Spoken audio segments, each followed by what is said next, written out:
Hi there, welcome back. We have ourselves a second game of the day. That means game 2 of 3 today for StarLadder Season 10 European Division.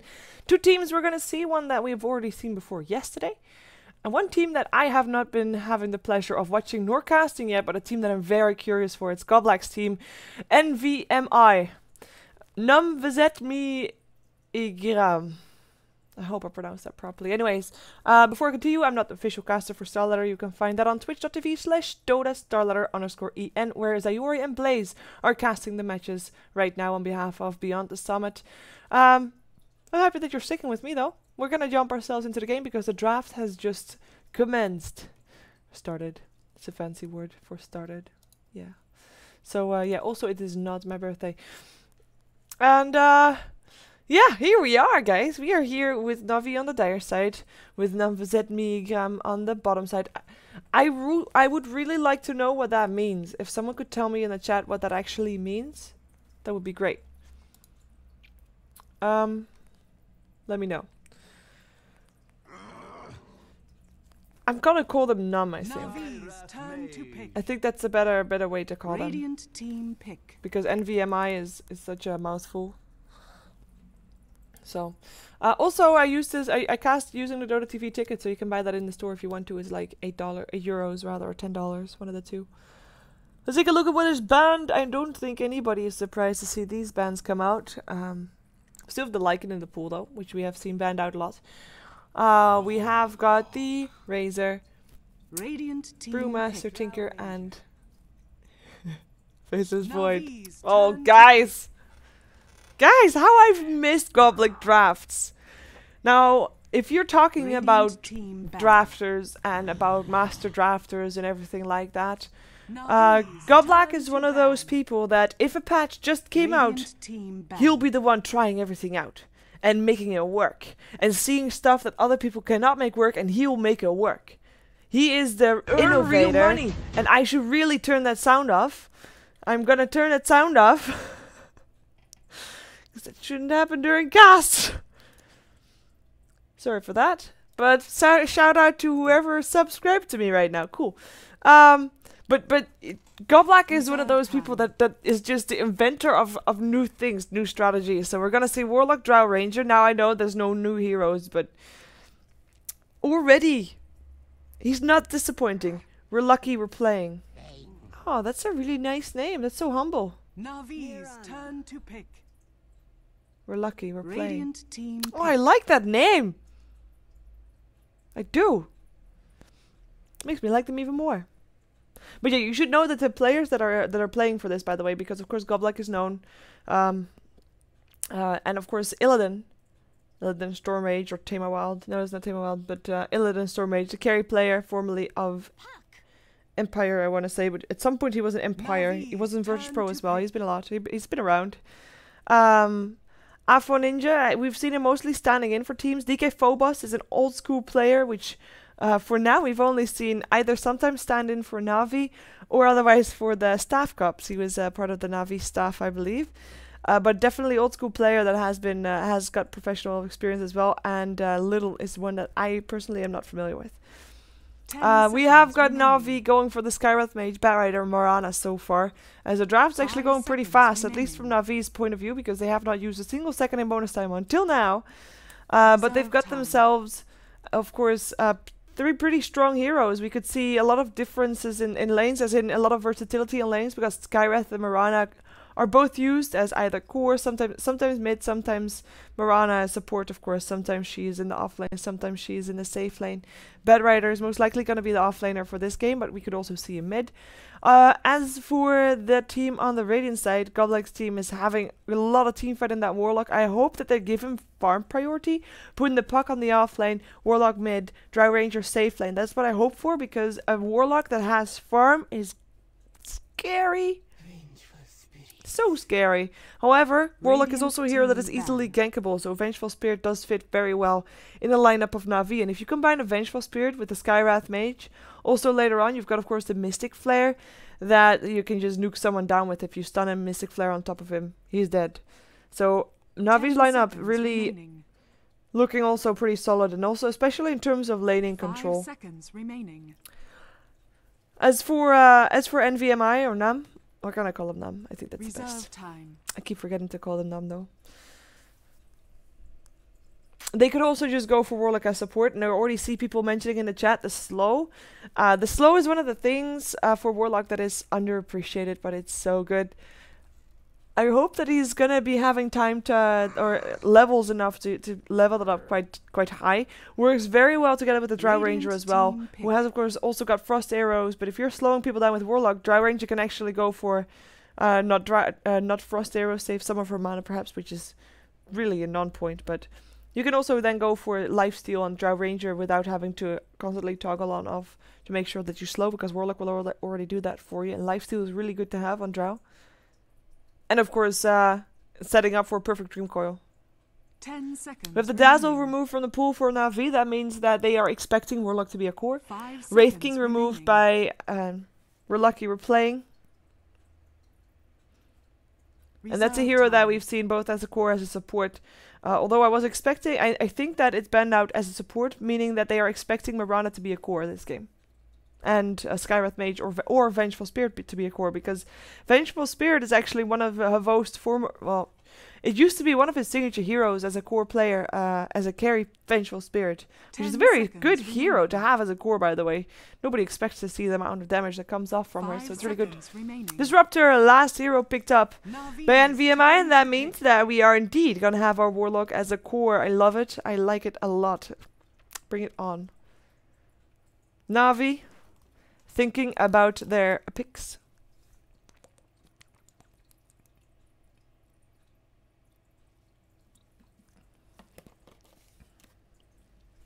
Na'Vi, NVMI. Doesn't look alike, guys. 10 seconds remaining. Stand-in mem is right. 5 seconds remaining. What would they go for? It really depends on how they want to use that Vengeful Spirit. I'm hoping, like, I like seeing unorthodox things, so I like seeing Vengeful Spirit as a core. In which case, you would want to have Batrider middle against the Warlock. Oh, Death Prophet middle against the Warlock. Oh, that's Silence.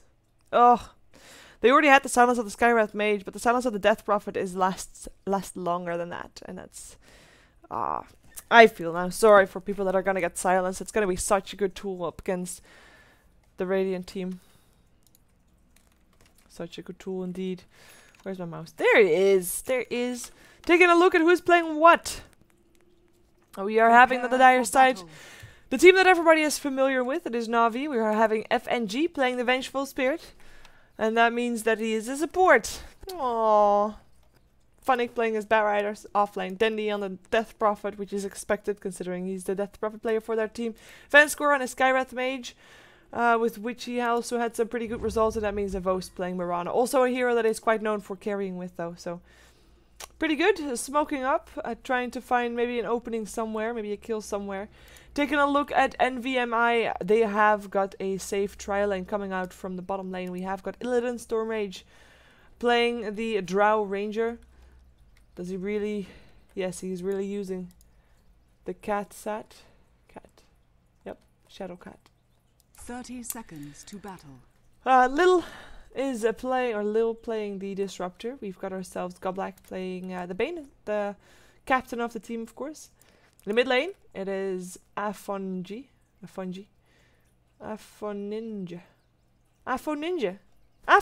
There we go. That's the right way to pronounce it. Afoninja playing the Warlock in mid lane. I like it. I'm gonna follow this guy a lot because I want to see how he does there in the mid lane. It's not an easy lane though. The battle begins. Warlock has a pretty good last hit animation to actually be mid with. Better than the Death Prophet, I would almost say. And he went for no Talisman level 1, so he has got the damage. However, the damage is also up for the Death Prophet, sitting on 62. Although, yeah, Warlock is higher than that, so pretty good. I think that it should be the lane should be slightly going in the way of the Death Prophet purely because of her Crypt Swarm. But the last hit animation of Warlock is really good, and I don't think he should be that far behind. What are they doing here? I'm going to introduce the top lane players in a moment though, guys, because I think that we're going to have some level 1 action. FNG looks for a stun, and now realizes that it might have been obvious that there is indeed a tri lane here, so Illidan is being very careful. Vanscore still clicking a lot. cancelling his attack a lot, having weird animations, but now realizes also he is not able to really contribute anything for the moment apart from taking experience. So this is just going to be a try lane. A very safe lane coming out from NVMI. They have got, of course, a Nightmare if needed, or a Kinetic Field or Glimpse. Not yet, but soon. And maybe a Gush as well. A Gust, rather. However, a lot of disables coming out from Na'Vi. The top lane, last one that I didn't introduce just yet, it is DK Phobos, who is the off-lane puck, which is, we've seen this matchup a lot in the mid lane in the past. And every time, and when I say past, I do mean a year ago, and every time that matchup happened, I said the exact same thing as I will do now. It's a terrible matchup for the puck. Puck is one of the heroes that has one of the slowest attack animation, or slowest turn rates in the game, rather. Or one of the slower ones, rather. Not the slowest, but the slower ones. That means that if you put sticky napalm on him, even if it's just one, it's gonna take him so long to turn around. Oh, stun coming out on Goblak right here. Can they actually do something off the back of it? The arrow angle was not there.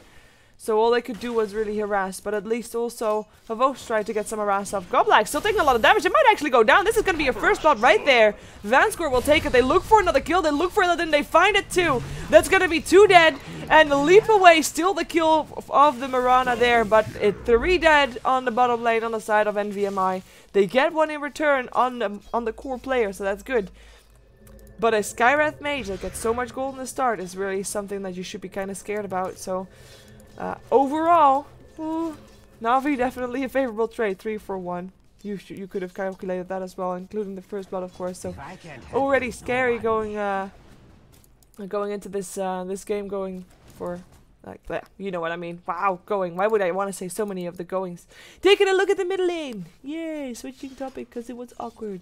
Dandy, 12 for 2, sitting on his bottle already. Well, we've got Afungi playing 11 for 4, so the difference in last hits is not that much. No bottle for Warlock though, even though he has level 2 in his Shadow Word, and he's actually leveling up stats.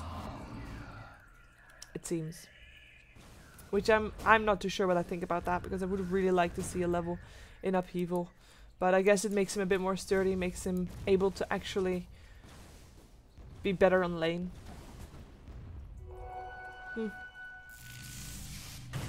Oh, Kinetic Field, FNG in some trouble. It's gonna be able to turn around for a stun.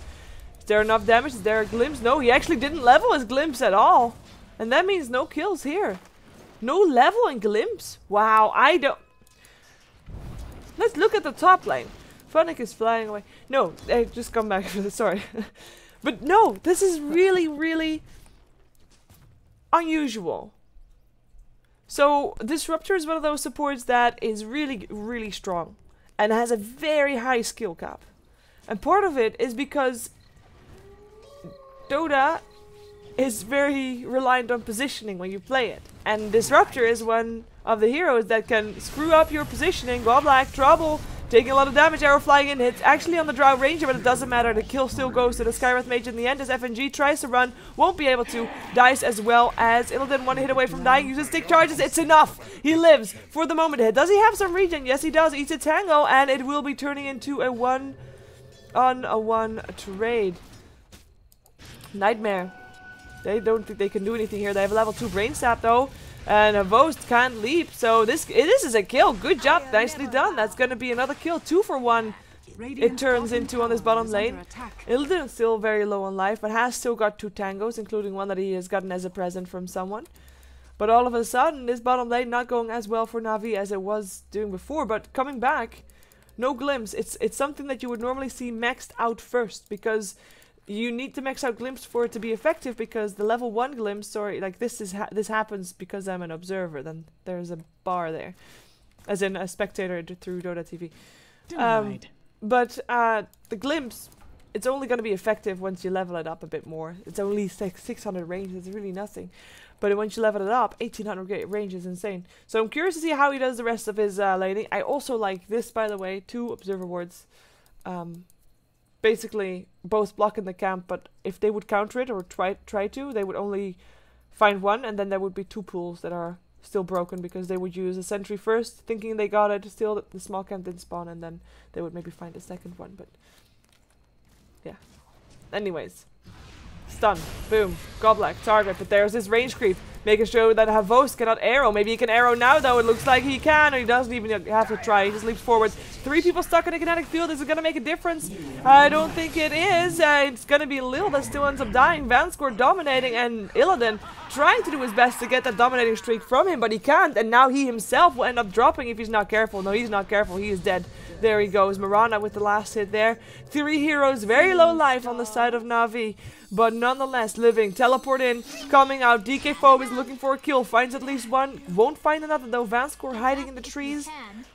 And already Phobos thinks he is already gone. So that is going to be another 5-1 by Na'Vi. At least they get a kill in return for it. It's Puck that takes the gold.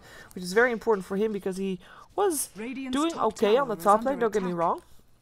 But he's still pretty far away from his Blink Dagger. And he was not doing as well as Batrider. You can see the difference in last hits is 12-13 last hits difference. Batrider is almost ready with his Blink Dagger. Has got that bottle, of course, as well. Has now also got Havost on the top lane joining him because he is sick and tired of trying to fight while he just wants to farm. He's a care player. Care players need farm. So he only had 9 last hits and now he's going to try to get some extra gold up, which he definitely needs in the meantime. Mid lane has also got some company. It is the Disruptor. And the ulti has been dropped by Warlock already. It did not kill off Dendi. Also did not push the tower. So interesting ulti that we missed. But apparently it didn't really matter that way anyway, not much anyway. But he used it to farm. Which is interesting. But it works, I guess. I mean, this thing hits like a truck. Good luck trying to outlast hit it.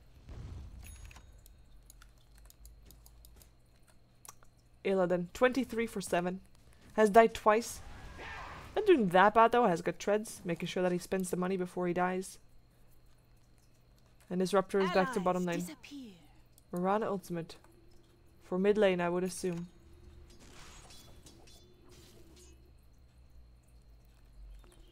Checking the positioning. Look at how careful he is. Look at how careful he is. He's doing it, like he knows that there are so many people missing from the map. These people are missing from the map as well. They know Phonic just has his Blink Dagger, and they're expecting this gank, guys. Oh, Illidan a little bit out too far. The glimpse is still gonna be there, and Illidan therefore lives. Oh, the swap. And that's gonna be Illidan in trouble, but Phobos coming in to help out. Doesn't get a silence off on the Batrider, and Illidan will still end up going down to FNG there, as FNG is helping kill off that Disruptor as well. In comes Denny, has got the Exorcism, the Warlock came in, he no longer has his ultimate, and therefore we'll probably see, see meet his end as well. Not see the light of day, that was. Triple kill for FNG, and that is 4 for 0. Tower off the back of that as well. Na'Vi hereby blown the game their direction. It is, well, it's time to start saving your ultimate to actually team fight for Warlock. Radiant structures are fortified. Avo's still farming, and that's good too because he needs to get that extra gold up. Is under attack. Nice deny, but it's not worth it if it's costing him his life. He is the carry player. He's level 5, doesn't even have his ultimate yet. Gets silenced up and killed off. There we go. Phonic takes the kill. Can't go for the Disruptor anymore, but that's not worth it. In the meantime, Avo's teleporting out, doing it just in time. Level 5, almost 6 for Goblak. Will be a milestone for him, because then he can actually help his team setting up some of the more important kills. And with important kills, I mean like unimportant targets. And I do include Skywrath Mage with this, because if you kill off Vanskor right now, you get a dominating streak of gold, which is a lot of extra gold that is really needed for any of the 3 cores, because they're kind of underfarmed. Taking a look at the net worth, the only one that's doing slightly okay is the Warlock, but even he is so far behind on that Batrider and the Death Prophet. It's scary that he's that far behind. He doesn't really have any items just yet. I'm curious to see what he's going for. Normally you want to have an Aghanim's and Refresher on Warlock, of course, and overall I'm expecting him to go for that, but I wonder if he maybe built something else first. Maybe a 4-staff first, or some survivability item somehow. They are grouping up as 5. They have got the Reign of Chaos, or Chaotic Offering rather, coming out. They find one first. FNG is the target. In comes the slow. In comes the lasso as well. And that's going to be the Warlock. If they can kill him off before he lands his ultimate, that would be great. But yeah, they can. No, yes, they can. Havo still taking a lot of damage. Will be living. because the one hit was one that Illidan could not get off. 4 dead, 4-0. The fight that NVMI was needing to take, the one that they needed to win. GG is over. It's over. They knew that they needed to win that fight in order to keep themselves in the game. They didn't win it. Game over. 10 minutes, 11-minute GG. And this is also what we know Goblak of. Not for calling these early GGs, but you've got yourself a plan in mind. You've got yourself a lineup that you want to try and make work. If it doesn't work, don't be afraid to call it GG. They know it didn't work out, they know they can't get back up, and they're not going to waste their efforts trying something that they know won't work. So they call it. Na'Vi, still unbeaten, I believe, in a StarLadder Season 10 group stages. Of course, it's a round-robin group stage. Everybody faces each other once, and at the end of the day, or at the end of the group stages, the online part, the top 4 of the European division will move on to the LAN finals, and you want to be in that top 4 because the prize pool is going to be enormous. There is a ticket inside the store. 250 of each ticket will be added to the prize pool, and with that ticket you also get an awesome compendium, so make sure to check that out.